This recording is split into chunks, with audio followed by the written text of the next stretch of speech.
Hi, my name is Natasha and this is my friend Ivy. And so for today's activity, I'm going to be showing Ivy how to make overnight oats. So Ivy, before we get started with handling food or anything like that, we want to make sure that we tie our hair backs, make sure hair doesn't, get into the oats or anything else, because that's not always fun. And then we want to make sure we wash our hands first before we're handling any food product. So how does that sound? Sounds good. Okay, perfect. So I'll go ahead and start washing my hands first. And the hand soap smells really good. It has like a pineapple scent to it. Yeah.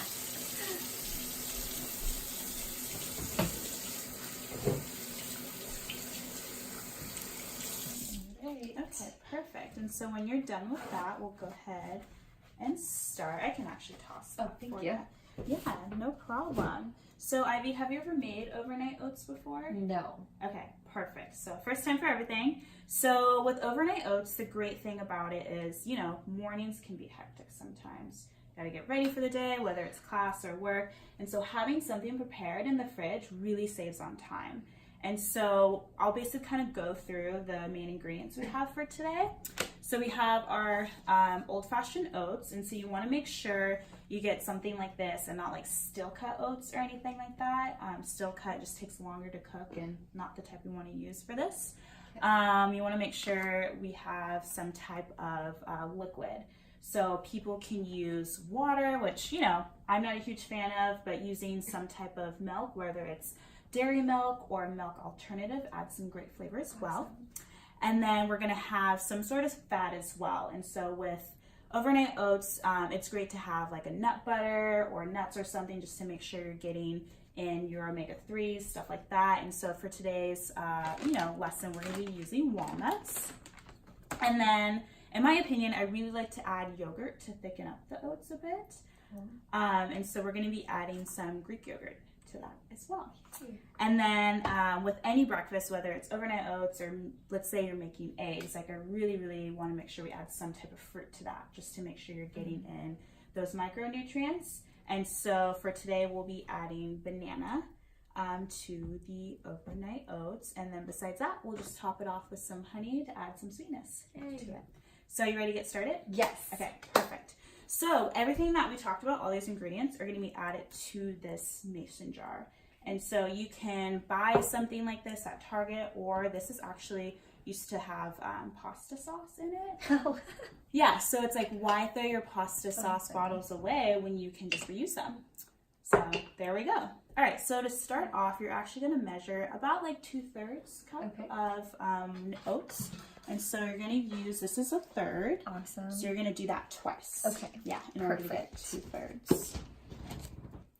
Yeah, and the fun thing about overnight oats is you can pretty much add like whatever you want to it. So I've made some recipes where you add, I know, I can spit off, but that's okay. That's okay. Only a couple were lost.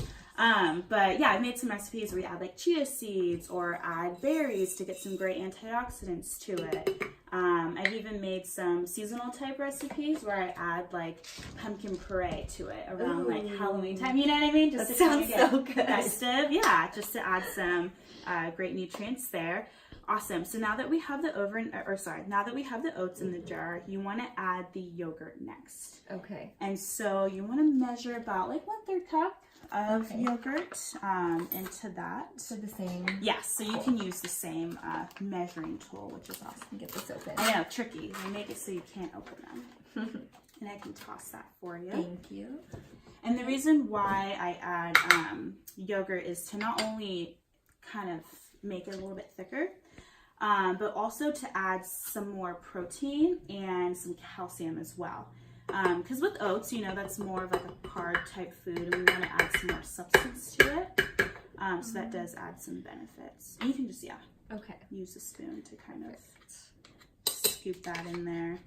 So in the morning for breakfast, what do you usually make? Do you have time to make breakfast? Or? I almost never have time to make breakfast. Okay. When I do, I will sometimes try and use those oatmeal packets. I hate using them because they have so many added sugars, and I just feel so guilty. Usually I'm just running out the door. So and having something like this, do you think prepared the night before, do you think it will kind of encourage or like help you get in breakfast? I hope so, because I notice when I do get to eat breakfast, I feel so much better throughout the day. But when I don't, I feel so run down and tired so quickly, and I get so hungry. Yeah, and you definitely want to make sure you keep your blood sugar stable and make sure you get that breakfast in. Awesome. Okay, so we added in the yogurt. So next we're gonna add in, excuse me, we're gonna add in the nuts. Okay. So go ahead and add in the walnuts, and it can be anything you want. You can add pecans, sunflower seeds, like I mentioned before, nut butters,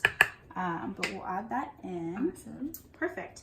And now we're gonna cut up some banana for that. Perfect. And so for the banana, I would recommend kind of cutting it into smaller pieces. Okay. Just so that in the morning when you are eating that, you can make sure that you get banana in each little bite.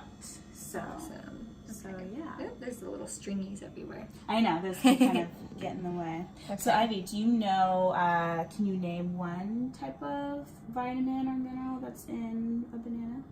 Potassium? Potassium. That's pretty much the only one I know. Yeah. No. Okay, so would you like cut it in half first, maybe? Yes, okay. I would do that. Okay. Just like that. Okay. And then, yeah, that's pretty bite-sized. Yeah, Okay, I would cool. say that's very bite-sized. Just because if it's in the rounds, it might be kind of like harder to like mix it around or something like that. Awesome. So, and you don't have to use fresh fruit. You can always use frozen fruit as well. Okay. Or even dried fruit. You know, dried fruit, frozen fruit lasts longer. So that's also a good option too to add to that. Okay. So yeah. So now you're just gonna scoop it on up. Okay. Oh, they're And slimy. pour it in as well. Okay. It also kind of looks cool with the layers that are going on here. You can kind of see the different structures that are going on in the jar. Okay. Beautiful. Okay, and so my hands, is that okay? yeah, that's totally fine. Bananas can get kind of sticky. So next we're gonna add our liquid. And so I bought almond milk, but like I mentioned before, if for dairy milk in the future or anything like that, you can use that too. And so I actually don't measure this, so I kind of just, I know, kind of scary, like what, you don't measure it? So I kind of just like fill it up all the way until it covers pretty much the bananas or whatever your last ingredient is in the jar, just because it's gonna soak up all of that. All of it? Mm-hmm. Okay. Yeah, so go ahead and pour that into the jar. And I would shake it up because, yeah, I just bought it, so we want to make sure all the flavors are even. Here we go. Awesome. Yeah, so just pour that in there. I feel like I'm adding so much. You definitely, it may feel that way, but trust me, and that's good. Right like, there? Yeah, okay. like right there. It feels that way because I've made it plenty of times where I'm like, oh, this is going to turn out to be liquidy, but honestly, it's not. The consistency is perfect. Awesome. So let's add some honey because the ingredients that we added, they're not really flavored, and so we want to make sure it's sweet. Okay. And this part, you can add as much or as little as you want. Okay. So how do you feel about honey? Do you like honey? I like honey. Nice. So yeah, so I would go do whatever you want with that. All right, here we go. And it doesn't always have to be honey. You can always add sugar to it. You can add agave or some other sweetener that you're more of a fan of. So awesome. Beautiful. And so next we're gonna mix it up because you want to make sure that all the oats and stuff are mixed. So go ahead and take that and stir it like so.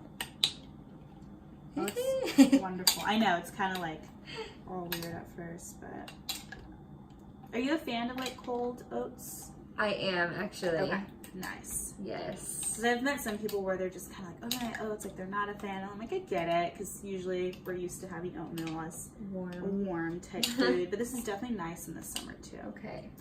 Perfect. Yeah, that's wonderful. All right, and so next you're just gonna cap it off. That's it? Yeah, that's it. Just put the top on, and then after that you just put it in the fridge overnight.